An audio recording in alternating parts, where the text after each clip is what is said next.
오늘 우리에게 주신 하나님 말씀은 창세기 6장 1절부터 22절까지 말씀입니다.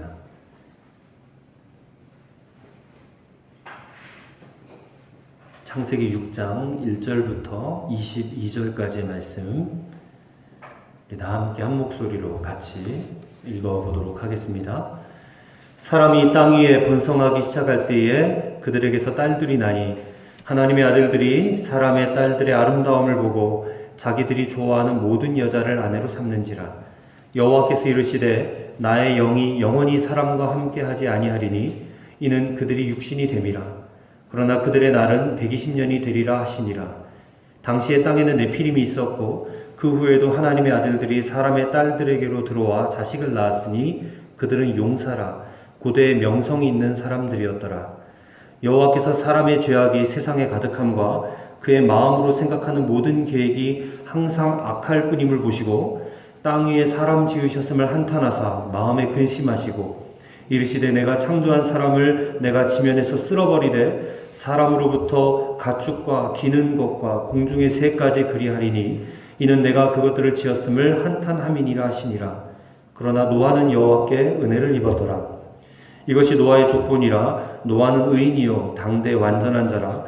그는 하나님과 동행하였으며 세 아들을 낳았으니 셈과 함과 야벳이라. 그때 온 땅이 하나님 앞에 부패하여 포악함이 땅에 가득한지라. 하나님이 보신즉 땅이 부패하였으니 이는 땅에서 모든 혈육 있는 자의 행위가 부패함이었더라. 하나님이 노아에게 이르시되 모든 혈육 있는 자의 포악함이 땅에 가득함으로 그 끝날이 내 앞에 이르렀으니 내가 그들을 땅과 함께 멸하리라. 너는 고페르나무로 너를 위하여 방주를 만들되 그 안에 칸들을 막고 역청을 그 안팎에 칠하라. 내가 만들 방주는 이러하니 그 길이는 300규빗, 너비는 50규빗, 높이는 30규빗이라. 거기에 창을 내되 위에서부터 한 규빗에 내고 그 문은 옆으로 내고 상중하 3층으로 할지니라.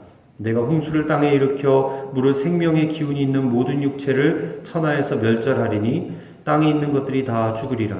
그러나 너와는 내가 내 언약을 세우리니 너는 내 아들들과 내 아내와 내 며느리들과 함께 그 방주로 들어가고 혈육 있는 모든 생물을 너는 각기 암수 한 쌍씩 방주로 이끌어들여 너와 함께 생명을 보존하게 하되 새가 그 종류대로 가축이 그 종류대로 땅에 기는 모든 것이 그 종류대로 각기 둘씩 내게로 나아오리니 그 생명을 보존하게 하라. 너는 먹을 모든 양식을 내게로 가져다가 저축하라. 이것이 너와 그들의 먹을 것이 되리라. 노아가 그와 같이 하여 하나님이 자기에게 명하신 대로 다 준행하였더라. 아멘. 자, 오늘 함께 나눌 말씀의 제목은 심판의 경고를 무시해서는 안 된다. 심판의 경고를 무시해서는 안 된다입니다. 한마디로 오늘 본문의 주제는 하나님의 심판이라고 할 수 있습니다. 그 내용은 이제 노아 시대에 세상을 물로, 홍수로 심판하시는 그런 이제 기사의 시작 부분이죠. 많은 이제 성도들이 이 심판에 대한 말씀을 듣기도 했고 또 알고도 있습니다. 하지만 관심은 별로 없는 주제입니다. 왜냐하면 하나님의 심판에 대한 말씀은 우리가 별로 듣고 싶어 하지 않는 그런 말씀이기 때문에 그렇습니다. 사실 그렇기 때문에 오늘 이 말씀은 또 반드시 들어야만 하는 그런 말씀인가 싶습니다. 왜냐하면 예수님께서는 앞으로 우리가 사는 이 세상 가운데 반드시 심판이 있는데 그 심판이 불심판이다 그랬어요. 노아 홍수 때는 물심판이었는데 예수님이 경고하신 심판은 불로 내리는 심판이라고 그랬어요. 그런 경고의 말씀을 하시면서 그때가 어느 때와 같겠느냐 말씀하시는데 그때가 노아의 때와 같겠다 그랬습니다. 노아의 때. 오늘 우리가 살아가는 이 시대가 노아 시대 그때 당시의 사람들처럼 이 심판의 경고를 그냥 우습게 여기는 때예요. 소돔과 고모라가 이제 멸망하는 사건도 우리가 앞으로 읽어 나가게 될 텐데 그때도 사람들이 하나님의 그 심판의 경고를 농담으로 여겼습니다. 그래서 오늘 이 말씀을 우리가 귀 기울여 잘 들어야 됩니다. 대단히 중요한 교훈이 오늘 이 말씀 속에 들어 있습니다. 사랑의 하나님이라고 우리가 믿습니다. 하나님이 사랑이시다 그러는데 왜 사랑의 하나님께서 이 세상을 심판하실 수밖에 없으셨을까요? 그 이유가 오늘 본문 5절에 나옵니다. 5절 말씀.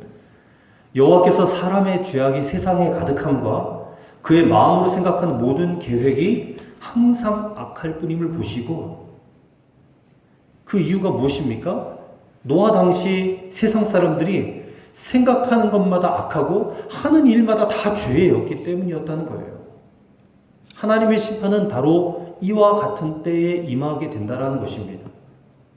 그러면 이와 같은 상태가 과연 어떤 상태를 말하는 것인가? 사람들 마음에 이 죄에 대해서 무감각해져 버리고 죄책감이 완전히 그냥 없어져 버린 그런 시대를 말하는 겁니다. 여러분, 우리 안에 이 죄책감이라는 게 있으면 항상 죄를 짓지 못해요. 왜냐하면 죄책감 때문에 마음이 괴롭기 때문에. 그런데 어쩌다 보니까 사람들이 죄를 짓고도 그 죄가 세상에 가득하고 그 생각까지도 막 악하게 되고 막 이렇게 돼버렸어요. 사람들의 마음에 더 이상 죄가 죄로 여겨지지 않을 만큼 완전히 죄에 대해서 무덤덤해지고 무감각해져 버린 그런 상태가 되어버렸다는 것입니다. 하나님의 심판은 바로 이와 같은 때에 온다는 것이에요. 회개가 더 이상 되지 않아요. 죄가 죄인 줄 모르는 그런 시대가 되면 그때가 심판의 때라는 겁니다. 그래서 우리가 그런 때를 만나면 정말 깨어 있어야 됩니다. 아주 무서운 때가 지금 우리에게 다가오고 있기 때문에 그래요. 다음 주에 읽을 창세기 7장 10절 이하에 보면 홍수가 땅에 덮이니 그날에 큰 기품의 샘들이 터지며 하늘의 창문들이 열려서 40주야를 비가 땅에 쏟아졌다고 그랬습니다. 이 노아 홍수 당시의 그 참상이 이루 말할 수 없을 정도로 아마 끔찍했을 거예요. 40일 동안 비가 퍼붓고 땅에서 막 물이 솟아오르고 거의 150일 가까이 물바다가 돼 있어요, 세상은. 모든 사람 다 죽었고 모든 짐승들도 다 죽어버린 그런 끔찍한 재앙이었습니다. 근데 창세기 말씀을 가만히 보면 그와 같은 홍수의 참상을 자세하게 기록하고 있지는 않아요. 그런 자세한 어떤 기록, 사실에 대한 기록보다 더욱더 중요한 메시지가 여기에 담겨 있기 때문에 그렇습니다. 오늘 이 심판의 경고를 무시해서는 안 된다라는 이 제목에 우리가 그 이유를 한번 찾아보고 오늘 정말로 주님 앞에서 새로운 삶을 결단하는 그런 시간이 되었으면 좋겠습니다. 자, 첫째로는 심판의 때가 되면 믿는 자의 책임이 매우 크다라는 사실입니다. 자, 오늘 보면 6절과 7절의 말씀을 보십시오. 땅 위에 사람 지으셨음을 한탄하사 마음에 근심하시고 이르시되 내가 창조한 사람을 내가 지면에서 쓸어버리되 사람으로부터 가축과 기는 것과 공중의 새까지 그리하리니 이는 내가 그것들을 지었음을 한탄함이니라 하시니라. 하나님께서요 한탄하셨다고 했어요. 그렇다면 사람들이 왜 이 지경까지 되었을까? 아담과 하와가 선악과 따먹고 타락한 다음에 세상에 두 부류의 사람들이 있었다 그랬습니다. 한 부류는 가인의 후손들, 또 한 부류는 셋의 후손들이었어요. 근데 세월이 점점 지나다 보니까 이 두 후손이 하나로 섞여지는 겁니다. 자, 1절, 2절 말씀 보세요. 하나님의 아들들이 사람의 딸들의 아름다움을 보고 자기들의 좋아하는 모든 자로 아내를 삼는지라. 여기서 하나님의 아들들, 그 하나님의 아들들은 하나님의 백성인 셋의 후손을 가리키고 사람의 딸들, 이 사람의 딸들은 세상 사람들인 가인의 후손의 딸들을 말하는 거예요. 그래서 이 두 부류가 섞여버리는 거예요. 결혼해서. 근데 그 과정을 우리가 아주 주목해서 봐야 됩니다. 여기서 보니까 하나님의 아들들이 사람의 딸들의 아름다움을 보고 자기들의 좋아하는 모든 자로 아내를 삼았다 그랬어요. 오늘 말씀에 아주 중요한 교훈이 하나가 있다면 우리가 누구를 만나서 누구와 연애를 하고 누구와 결혼하더라도 사람들의 눈이 자기 눈에 보기에 좋은 사람을 택한다는 거예요. 그래서는 안 된다는 겁니다. 만약에 우리의 자녀들이요 장성해가지고 어떤 사람을 좋아하는 마음을 갖게 된다면 그 부모들은 반드시 하나님께 물어봐야 돼요. 하나님, 우리 아이들이 지금 저런 사람과 사귀고 있는데 사귀어도 되겠습니까? 좀 더 친해지고 좀 더 사랑하게 되면요 사실 하나님께 물어보려고 하지도 않고 또 물어보더라도 하나님이 된다고 할 때까지 끊임없이 물어보게 돼요. 그러면 물어보나 마나인 셈이지.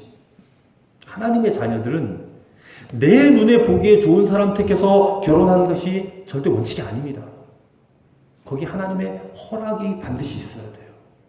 근데 많은 경우 그 원칙을 지키지 못합니다. 셋의 후손들이 그랬어요. 그래서 그들의 눈이 보기에 좋은 대로 가인의 후손의 딸들과 지금 결혼해서 섞이게 되는 것입니다. 그랬던 결과 이 가인의 후손들이 셋의 후손을 본받아가지고 야 우리도 진짜 하나님을 믿고 하나님을 섬기고 하나님께 예배하며 살아야 되겠다. 그래서 하나님을 믿는 믿음을 갖게 되었다면 얼마나 좋겠습니까? 그러면 아마 오늘 창세기 6장은 나오지도 않았을 거예요. 현실은 거꾸로 되었습니다. 거꾸로 셋의 후손들이 가인의 후손들의 영향을 받아가지고 하나님을 떠나서 육적인 사람이 되고 만 거예요. 오늘 보면 3절을 보시면 결국 하나님께서 당신의 성령을 사람들에게서부터 거두어 가셔요. 나의 영이 영원히 사람과 함께하지 아니하리니 이는 그들이 육신이 됨이라. 육체가 되었다는 거예요. 육체적인 사람. 사람들이 더 이상 성령님께 순종하지도 않고 회개하지도 않게 되었다는 거예요. 더 이상 성령님을 의지하지도 않고 성령님이 가르쳐주고 깨우쳐 주시는 대로 회개하지도 않으니까 하나님께서 성령님을 더 이상 사람들 사이에 두실 이유가 없어져 버린 겁니다. 그래서 하나님이 성령을 거두어 가셨다는 거예요.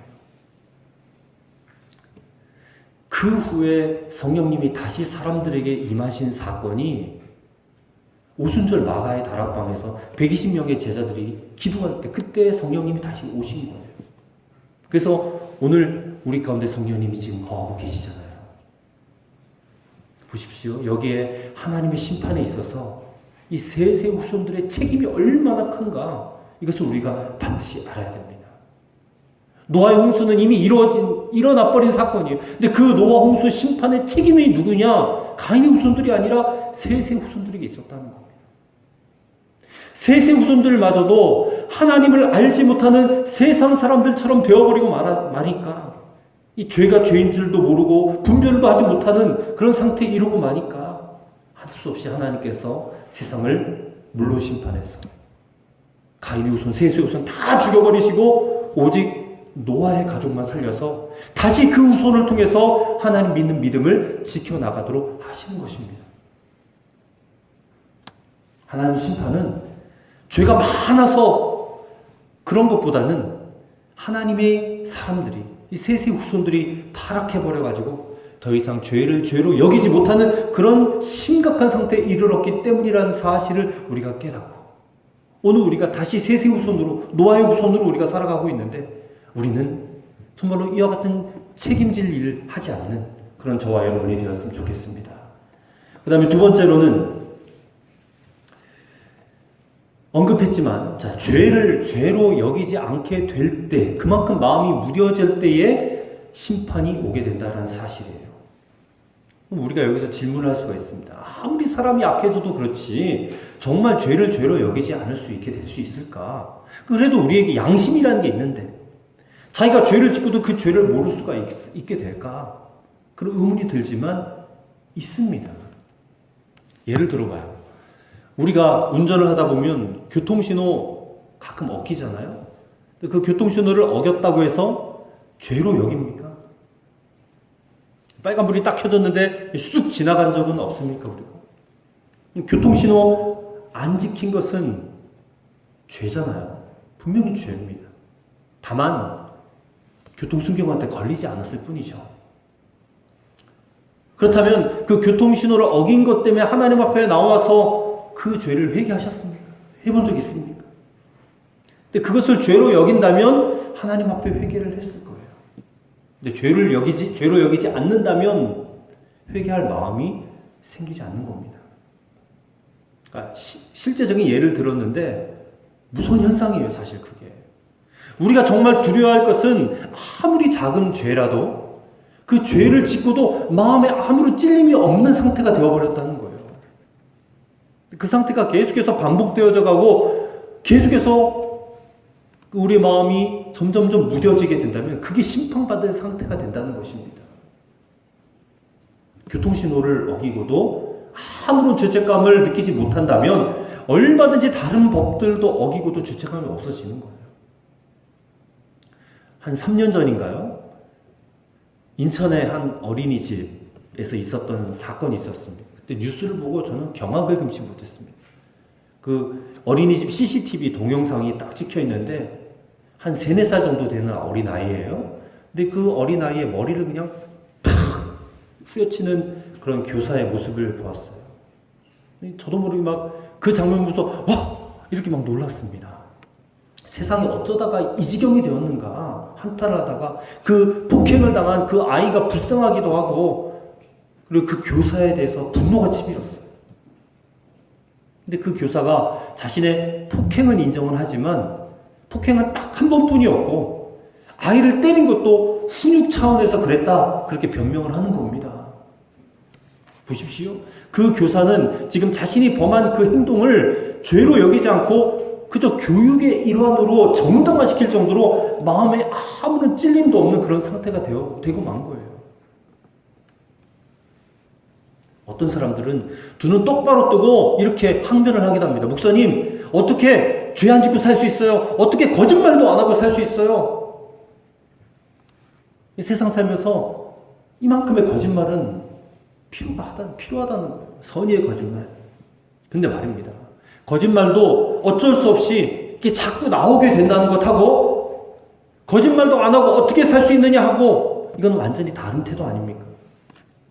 그 사람은 이 거짓말에 대한 죄책감이 전혀 없는 거예요. 거짓말이 두려운 게 아니라 거짓말을 당연시 여기는 그 태도가 그게 두려운 것입니다. 뭐 뇌물, 탈세 이런 게 죄라는 의식이 전혀 없는 사람들 이미 너무 많아요. 이 세상에. 음란이나 방탕과 불륜조차 죄로 여기지 않는 그런 사람들도 많습니다. 뭐 요즘 관통죄는 아예 폐지가 되었으니 말 다 했죠. 뭐. 말세의 징조 가운데 하나로 꼽는 죄가 있습니다. 그게 뭐냐면 동성애예요. 동성애. 유황불 심판이 임했던 소돔과 고모라는 동성애가 극에 달했던 곳이었습니다. 동성애는 정말 옛날에는 말하기도 창피했던 그런 심각한 정신병이에요. 정신질환이에요. 근데 지금은 이 동성애에 대한 생각이 변하고 있습니다. 자신의 성적인 성향을 스스로 선택할 수 있는 것이기 때문에 다른 사람들도 그것을 인정해 줘야 된다라고 소리를 높이는 거예요. 이 커밍아웃하면 내가 동성애자입니다. 커밍아웃을 하면 저 사람 정말 용기 있는 고백을 했어 박수 쳐주고 칭찬도 해주는 그런 시대가 되었어요. 동성애 연예인들 버젓이 방송에서 활동하고 있지 않습니까?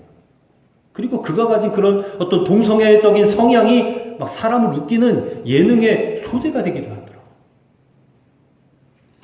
미국이나 영국 같은 선진국에는 동성애는 아예 죄도 아닙니다. 이제 우리나라도 이제 점점 그렇게 되어가고 있어요. 동성애를 더 이상 죄라고 생각하지 않고 그저 사랑의 한 형태 그렇게 생각해요. 우리나라 국어사전에 동성애를 쳐보면 그렇게 나와 있습니다. 동성끼리 하는 비정상적인 연애, 변태적인 성욕 이렇게 표현이 되어 있어요.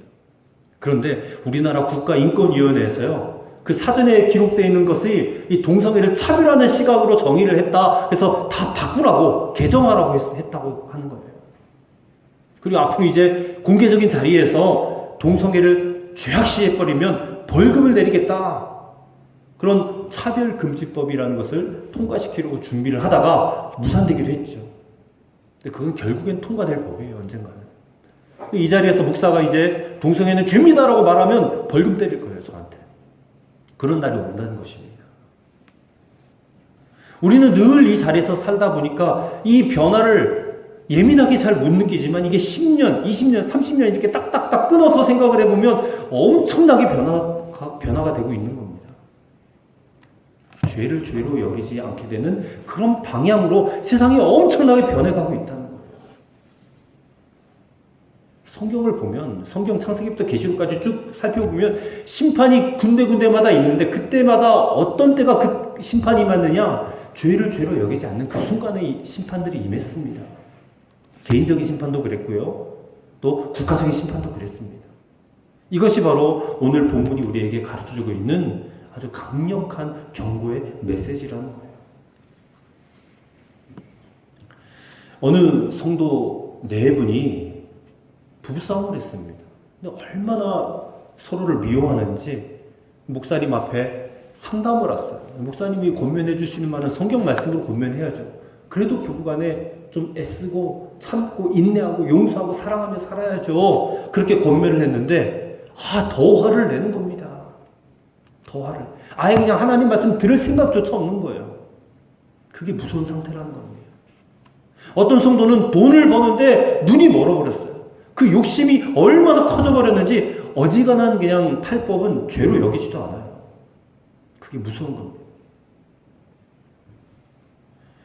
여기서 우리가 노아를 주목해 봐야 돼요. 9절 말씀해 보세요. 9절 말씀 보면 이것은 노아의 족분이라 노아는 의인이요 당대 완전한 자라 그는 하나님과 동행하였으며 노아는 의인이고 당대 완전한 자라. 여러분 이 말씀은 너무너무 놀라운 말씀이에요. 당시에 온 세상이 하나님이 심판하지 않으면 안 될 만큼 그렇게 타락한 때 세세 후손들까지도 다 타락해버린 때인데 노아는 의인이었다는 거예요. 당대 완전한 자였다는 거예요. 그러면 우리가 이 말씀 보고 야 노아는 천사와 같은 사람이라는 것인가? 그런 게 아니에요. 노아도 역시 죄인이죠. 노아가 죄 안 지었겠습니까? 죄인입니다. 그런데 노아가 어떻게 의인이고 당대 완전한 자가 될 수 있었는가? 다른 사람과 무슨 차이가 있었겠습니까? 죄인이지만 똑같지만 노아는 자기가 죄를 지으면 그 죄를 지었다라고 느낄 수 있는 유일한 사람이었다는 거예요. 8절의 말씀 보면 그러나 노아는 여호와께 은혜를 입었더라 그렇게 표현하고 있지 않습니까? 노아가 하나님의 은혜를 입었다라는 말이 뭐냐면 그 역시 죄인이었다는 거예요. 왜냐하면 성경에서 은혜라는 말은 값 없이 대가 없이 죄 용서를 받은 경우에 사용하는 말이니까 죄 용서를 받았을 때 은혜 입었다 그러는 거거든요. 그러면 성경은 어째서 노아를 의인이라 당대 완전한 사람이라 이렇게 말을 했을까요? 노아가 죄를 지을 때마다 그 양심이 얼마나 갇히게 되고 얼마나 마음이 괴롭고 힘들고 부끄러운지 견딜 수가 없어서 하나님 앞에 회개하며 속죄의 제사를 드렸던 사람이었기 때문에 그래요. 그리고 그때마다 하나님의 용서를 받았기 때문에 그래서 노아를 의인이라고 하는 겁니다. 노아가 의인이라는 말은 그 당시 수많은 사람 가운데 노아만이 죄를 죄로 여길 수 있었고 하나님 앞에 나와서 회개할 수 있었고 그 회개 속죄의 제사를 드릴 수 있었던 유일한 사람이었다는 거예요. 여러분 이게 얼마나 우리에게 도전을 주는 말씀인지 모릅니다. 죄를 죄로 깨닫는 수 있는 것 그게 얼마나 중요한지 몰라요. 오늘 우리는 이 시대 험난한 시대를 살고 있습니다. 험악한 시대를 살고 있는데 이 시대를 제대로 읽어야 됩니다. 마귀는 구원받은 성도에게 역사에서 끊임없이 죄를 죄로 여기지 못하게 만들어요. 회개를 그치게 해요. 회개 안 해도 너 멀쩡히 다 살 수 있잖아. 그래서 회개하지 못하게 해서 의인으로 살지 못하게 하려고 끊임없이 우리를 유혹하고 그렇게 발버둥치고 있습니다. 하나님 앞에 나와서 회개하지 않으면 의인으로 살지 못해요. 그리고 영이 죽어요. 그럼 하나님의 심판이 온다는 거예요. 마귀가 더 잘합니다. 죄를 죄로 여기지 못하는 상태가 계속되면 정말 남은 것은 심판밖에 없는 것입니다. 오늘 사랑하는 성도 여러분, 저와 여러분 안에 이와 같은 회개의 역사가 지금 일어나고 있는가? 그렇다면 아직 하나님이 우리에게 가능성을 두고 계시다는 거예요. 그 회개의 영이 언제나 역사하는 건 아닙니다. 우리가 한 번, 두 번 무시하기 시작하면 우리의 영이 점점 굳어져 버려요. 그래서 그렇게 가다 보면 노아 홍수 때 그 사람들처럼 되고 마는 것입니다. 오늘 성령께서 우리 안에 계시잖아요. 회개하게 하실 때에 하나님 앞에 무릎을 꿇어야 돼요. 죄를 짓고 마음이 찔리면 하나님 앞에 즉시 나와서 회개해야 될 줄 믿습니다. 영적 침체에 빠져 있으면 안 돼요. 그걸 그냥 무감각하게 여기고 그냥 회개가 막혀져 있으면 안 됩니다. 당연하게 받아들이면 안 됩니다. 이렇게 신앙생활 하는 거 다른 사람들도 다 그렇게 하던데 그렇게 간단하게 여기시면 안 됩니다. 죄를 죄로 여기지 않을 만큼 영적으로 무뎌져서는 안 돼요. 오늘 본문의 말씀을 그것을 우리에게 경고하고 있는 것입니다. 영적 침체, 얼마나 두려운 일인지 무시하지 않고 회개의 영을 구하는 오늘의 시간이 되었으면 좋겠습니다. 끝으로 우리와 또 우리 가족을 구원하기 위한 방주를 지어야 된다는 사실이에요. 나와 내 가족을 구원하기 위한 방주를 지어야 돼요. 자, 14절 말씀 보세요. 13절부터 보겠습니다. 13절. 하나님이 노아에게 이르시되 모든 혈육 있는 자의 포악함이 땅에 가득함으로 그 끝날이 내 앞에 이르렀으니 내가 그들을 땅과 함께 멸하리라. 그러면서 14절에 노아는 고페르 나무로 너를 위하여 방주를 만들되. 자, 노아의 방주. 여기서 이제 방주를 만들라고 하나님 말씀하세요. 노아의 방주는 상징적으로 교회를 말하는 겁니다. 교회. 곧 교회를 세우라, 교회를 만들라. 방주 안에 있었던 노아의 8가족만 구원을 받았어요. 이 교회도 마지막 때에 우리가 구원받을 유일한 방주입니다. 그래서 교회를 세우는 것이 얼마나 중요한지 몰라요. 우리가 가정을 바르게 세우기 위해서 또 얼마나 노력합니까? 기도도 하고 노력도 하고. 근데 교회를 세우는 거에 있어서는 소극적인 성도들이 있습니다. 가정을 위해서는 집도 마련하고 경제적인 문제도 해결하고 자녀 교육도 시켜요. 근데 그만큼 교회를 위해서는 관심을 우리가 쏟지 않습니다. 때때로 교회를 위해서 이렇게 봉사를 해주세요, 시간 좀 내주세요 요청을 드리면 막 부담스러워하고 때로는 짜증내는 그런 분들도 본 적이 있어요. 그러면서 항변해요. 목사님, 가정도 힘들고 직장인들도 힘든데 좀 교회만큼은 좀 제가 좀 편하게 좀 해줬으면 얼마나 좋겠습니까? 그러나 하나님께서는 우리가 가정에 신경 쓰는 것만큼 교회도 신경을 써야 된다고 말씀하는 거예요. 노아에게 지금 하나님 뭐라고 하세요? 너를 위하여 방주를 만들려고 그랬잖아요. 분명한 사실이 있어요. 교회를 세우는 것, 교회를 만드는 일은 우리 자신을 위한 일이에요. 목사 좋으라고 만드는 게 아니에요. 우리 자신을. 보세요. 노아가 방주를 지었습니다. 근데 그 과정이 얼마나 힘들었는지 몰라요. 노아가 500세 때 하나님이 세상 심판하신다고 작정하시고 방주 지으라고 말씀하신 게 500세 때인데 실제로 홍수가 임했던 때는 노아가 600세 때입니다. 그러니까 장장 100년에 걸쳐서 이 방주를 지은 거예요.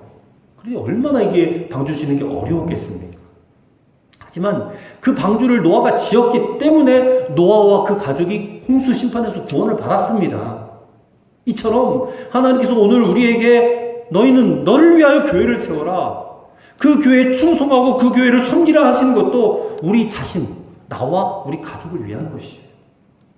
노아의 방주가 홍수 심판 때 노아와 그 가족을 구원했듯이 이 교회도 마지막 때에 하나님의 심판이 있게 되잖아요. 그때에 우리와 우리 가족을 구원하시는 방주가 되는 겁니다. 세상 사람들은요, 하나님 믿지 않는 사람들은 이 성도들이 교회에 나와서 예배하고 기도하고 헌신하고 11조 드리고 이런 걸 이해를 못해요. 특별히 반기독교적인 성향을 가진 사람들은요, 야, 교회 가면 사람들을 더 힘들게 만들대더라. 그리고 헌금도 강요한대더라. 교회에 모이면 딱 3마디 한대더라. 첫째는 모여라. 둘째는 돈 내라. 세 번째는 집 짓자. 돈 내라, 모여라, 돈 내라, 집 짓자. 이 3마디만 한다는 걸 그렇게 조롱을 하는 겁니다. 근데 그들이 그렇게 하는 것은 하나님의 심판을 알지 못하기 때문에 그런 말을 하는 거예요. 하나님의 심판을 모르니까 구원의 필요성도 알지 못하는 거예요. 노아 당시랑 똑같습니다. 노아가 방주 지을 때에 그때 그 세상 사람들도 똑같은 소리 했을 거예요. 저 어리석은 짓 한다. 무식한 짓 한다. 근데 우리가 주목해야 될 것은요, 하나님께서 방주를 분명히 노아 보고 지으라고 하셨다는 거예요. 이미 지어진 방주를 찾아가라 그런 말씀 하지 않으셨어요. 이 말씀은 우리 스스로가 교회를 세우지 않으면 우리 자신과 우리 가족이 마지막 때 구원받을 방주 교회는 이 지구상에 없습니다. 남이 지어놓은 방주에 그냥 무혈입성할 생각하면 안 돼요. 근데 많은 성도들이 요즘에 교회를 다 쇼핑하고 다니지 않습니까? 남들이 잘 지어놓은 그런 교회, 잘 세우는 그런 교회 찾아가서 거기서 덕보려고 하지, 자기 스스로가 교회를 세워나가는 그런 일에는 조금 더 헌신하려 하지 않는 게 오늘날 성도들의 모습입니다. 근데 감히 말하자면 그런 분들은 마지막 때 구원받기가 쉽지 않습니다. 자신의 세우기 위해서 눈물로, 기도로, 또 헌신으로 그렇게 세워진 교회가 반드시 있어야 돼요. 그러므로 하나님께서 오늘 이 시간에 이 노아의 방주 이 사건을 통해서 우리에게 교회에 대한 부담감을 주시는 겁니다. 근데 그게 딱 들을 때는 부담으로 느껴지긴 하겠지만 나중에 가서는 이게 엄청난 복이라는 것을 알게 될 거예요. 지금 우리가 눈물로, 기도로, 헌신함으로 세워진 교회가 있어야 돼요. 정말 마음을 드리고 나와 완전히 하나가 된 그런 교회가 있어야 돼요. 오늘 우리가 빛의 숲교회 성도가 되었으면 이 교회를 우리가 같이 세워나가야 될 줄로 믿습니다. 그건 저에게도 우리 모두에게 다 동일한 하나님의 요청이에요. 이 교회를 여러분 어떻게 세워나가야 되겠습니까? 하나님께서 노아에게 방주를 짓게 하는 그 말씀 속에서 몇 가지를 살펴볼 수 있어요. 어떻게 이 교회를 세워갈 수 있을까? 하나는 하나님의 말씀대로 세워지는 거예요. 하나님의 말씀대로 세워져요. 자, 14절부터 16절까지 말씀을 보면 하나님께서 방주를 지을 때에 어떻게 짓고 어떤 재료로 짓고 그 규격은 어떻게 하라 그런 얘기가 자세하게 나와 있어요. 그래서 그대로 만들어 보니 이상한 배가 돼요. 이상한 배가. 우선 배 하면 반드시 있어야 될 노, 키 이런 게 없어요. 그냥 직사각형 나무 상자 같은 그런 배를 지은 거예요. 이 배가 제대로 된 배가 아니에요. 노아 당시도 물론 배가 있었을 겁니다. 근데 이런 배들은 솔직히 홍수가 났을 때 아무런 소용이 없었어요.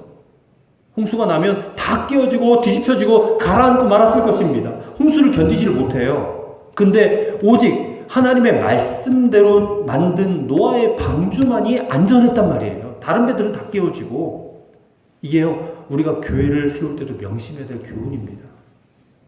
교회를 세울 때요, 사람의 생각과 사람의 방식대로 만들려는 그런 유혹들이 있습니다. 근데 교회도 자꾸 그런 방식으로 꾸려가려고 할 때가 많다는 거예요. 아니에요. 성경 말씀대로 해야 됩니다. 하나님께서 뭐라고 말씀하셨는지 성경을 찾아보면서 우리가 교회를 세워나가야 된다는 거예요. 오늘 본문 마지막 절 보면 노아가 하나님께서 자기에게 명하신 대로 다 준행하였더라 그렇게 했지 않습니까? 노아가 이런 사람이었기 때문에 방주를 제대로 만들 수 있었다는 것을 기억해야 돼요. 그리고 또 한 가지는요, 성령 안에서 하나가 된 교회를 세워야 돼요. 성령 안에서. 자, 노아의 방주는 나무로 만들었습니다. 고페르 나무. 근데 그 나무들을 단지 그냥 얼기설기 해서 묶어놓은 게 아닙니다. 나무로 만들었지만 역청을 발라서 이게 물 셀 틈 없이 배를 만들었어요. 나무와 나무를 연결해서 역청을 잘 발라서 배가 되도록 했다는 겁니다. 이게 우리에게 어떤 교훈을 주냐면 교회 구성원들이, 교인들이 여럿 있지만 이 교인들이 성향들이 다 달라요. 근데 그런 성향이 다른 사람들끼리 모여서 하나가 되는 교회가 돼야 된다는 거예요. 그래서 이 일이 쉬운 일이 아니죠. 사실 시간도 오래 걸려요. 노아 방주 100년 걸렸습니다. 근데 시간만 오래 걸린다고 해서 저절로 하나가 되나? 그것도 아닙니다. 영적인 원리가 분명해야 되거든요. 성경 말씀에 보니까 교회는 어떻게 해야 되느냐 이런 말씀이 있어요. 에베소 4장 3절 말씀에 성령이 하나 되게 하신 것을 힘써 지켜라 그랬습니다. 교회는 성령이 하나 되게 하신 것을 힘써 지켜야 된다. 왜 이 말씀을 주시냐면 마지막 때에 성도들의 믿음을 흔들려고 마귀가 엄청나게 역사할 것이기 때문에 하나님이 우리에게 주신 명령이에요. 그래서 교회를 세우되 강력한 영적인 연합이 이루어지는 그런 교회가 되어야 된다는 것이에요. 우리가 성령 안에서 하나됨을 지켜나갈 때에 그 교회는 예수님의 교회가 돼요. 예수님이 주인 되신 교회가 돼요. 주님께서 마지막 때가 되면 우리에게 너 어느 교회 다녔어? 광희교회 다녔어? 어느 교회? 사랑의 교회 다녔어? 이런 거를 물어보지 않으시고 너가 정말 너가 다녔던 그 교회의 지체였느냐? 그거를 물으실 겁니다. 단순히 내가 어떤 교회를 다녔다라는 것과 내가 그 교회의 지체였다는 것은 굉장히 다른 겁니다.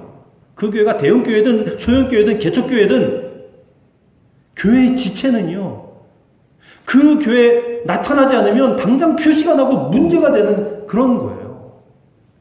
오늘 우리 가족 중에 누구 한 사람이 집에 안 들어오면 당장 표가 나잖아요. 모두가 알지 않습니까? 교회의 지체도 마찬가지입니다.